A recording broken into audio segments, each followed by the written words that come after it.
sualımızı oxuyaq. Raz Məlikov. Salam, aleyküm salam.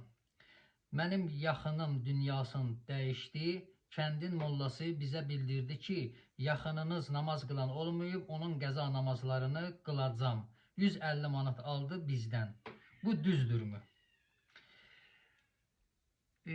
Xeyr, əvvəla İslamda belə bir hökm yoxdur. Bu cəmiyyətdə elmsizliyin nəticəsidir.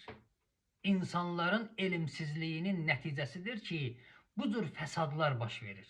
Azərbaycanda elə bir ev yoxdur ki, o evdə Quran olmayan.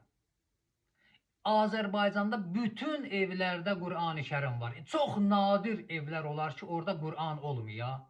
Amma Qur'andan istifadə necədir Azərbaycanda?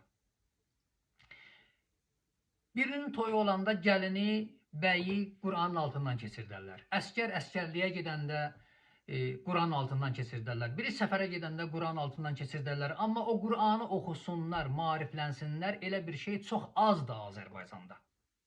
Bax, bunun nəticəsidir ki, bu cür fəsadlar baş verir. İnsan Qur'anı oxuyanda, elm oxuyanda, mütaliə elədikcə başa düşür ki, kiminsə qəza namazlarını qılmaq, kiminsə qəza oruclarını tutmaq, kiməsə vəhşət namazı qıldırmaq, kiməsə Yasin oxutturmaq, bunlar hamısı ticarətdir.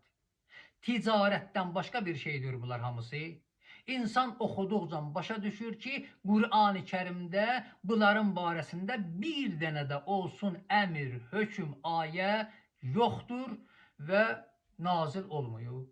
Növbəti sualımıza baxaq.